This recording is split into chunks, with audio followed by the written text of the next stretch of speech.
ಬೆಳಗ್ಗೆನೆ ಮಾಡಿರೋ ಚಿತ್ರಾನ್ನ ತಿನ್ಕೊಂಡು ಕನ್ನಡಿನ ಒಂದ್ಸಲಿ ನೋಡ್ಕೊಂಡು ನಾನು ಕಾಲೇಜಿಗೆ ಹೊರಟೆ.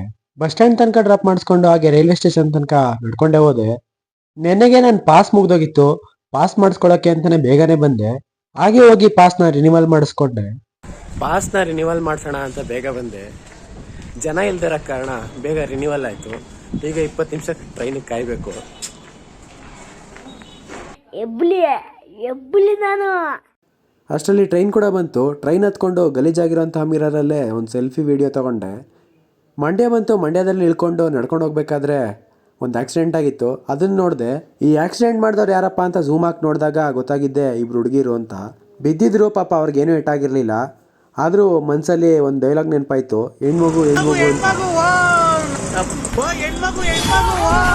ಗೊತ್ತಾಯ್ತಲ್ಲ, ಹೆಣ್ಮಗು ಕೊಯ್.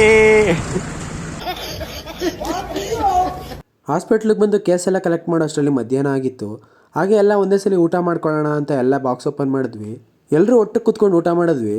ಆಮೇಲೆ ಅಲ್ಲೇ ಕ್ಲಾಸೆಲ್ಲ ಕೇಳಿ ನಾನು ರೈಲ್ವೆ ಸ್ಟೇಷನ್ಗೆ ಹೊರಟೆ. ಇಲ್ಲಿ ನೋಡಿದ್ರೆ ಯಾರೋ ಮಧ್ಯ ರೋಡಲ್ಲೇ ಗಾಡಿ ಕೆಟ್ಟೋಗಿತ್ತು. ಪಾಪ ಕೀ ಕೊಡಿತಾ ಇದ್ರೆ ಆರು ಸ್ಟಾರ್ಟ್ ಆಗ್ತಾ ಇರಲಿಲ್ಲ. ಹೋಗಿ ಹೆಲ್ಪ್ ಮಾಡೋಣ ಅಂದ್ಕೊಂಡೆ, ಆದರೆ ಪಾಪ ಅವರೇ ತಳ್ಕೊಂಡು ಹೊರಟೋದ್ರು. ಅಷ್ಟೇ ಮಂಡ್ಯದಲ್ಲಿ ಟ್ರೈನ್ ಹತ್ಕೊಂಡು ಮತ್ತೆ ಇಲ್ಲಿ ಮಿರರ್ ಸೆಲ್ಫಿ ವಿಡಿಯೋ ತೊಗೊಂಡೆ. ನನಗೆ ಫೀಲ್ ಆಗ್ತಾಯಿತ್ತು ಯಾಕಾದ್ರೂ ಇಷ್ಟೊಂದು ತಗೋತಾ ಇದ್ದೀನಿ ಅಂತ. ರಾಮನಗರಕ್ಕೆ ಬಂದೆ. ಗಣೇಶ್ ಅವ್ರ ಡ್ಯಾಡಿ ಮನೆ ತನಕ ಡ್ರಾಪ್ ಬೇರೆ ಮಾಡಿದ್ರು. ಇಲ್ಲಿ ನೋಡಿದ್ರೆ ರತ್ನಕ್ಕ ವಿಡಿಯೋ ಕಾಲ್ ಮಾಡಿದ್ರು. ಇರೋ ವಿಚು ನೋಡಕ್ ಮಾಡ್ರೆ ಇವನೇ ನೋಡ್ತಾನೆ ಬರೇ. ನಾನು ನೋಡ್ಕೋತೀನಿ ತಾಳ್ರಿ.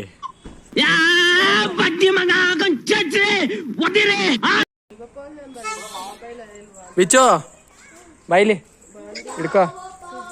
ಇದರಲ್ಲೂ ಸೆಲ್ಫಿ ವಿಡಿಯೋ ಮಾಡ್ತಾ ಇದ್ದೀನಲ್ಲ ಅಂತ ನನಗೆ ಬೇಜಾರಾಗ್ತಾ ಇತ್ತು. ಆದರೂ ಏನು ಮಾಡೋಕ್ಕಾಗಲ್ಲ, ಮಾಡಲೇಬೇಕಲ್ಲ ಅಂತ ಮಾಡ್ತಾಯಿದ್ದೆ.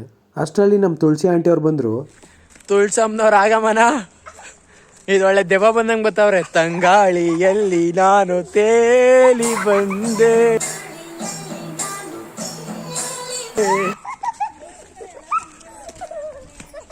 ಇಷ್ಟರ ಮಧ್ಯೆ ಅನ್ನ ರಸಂ ತಿಂದು ಬಂದು ಮಲ್ಕೊಂಡೆ. ಇವತ್ತಿಗೆ ಇಷ್ಟೇ.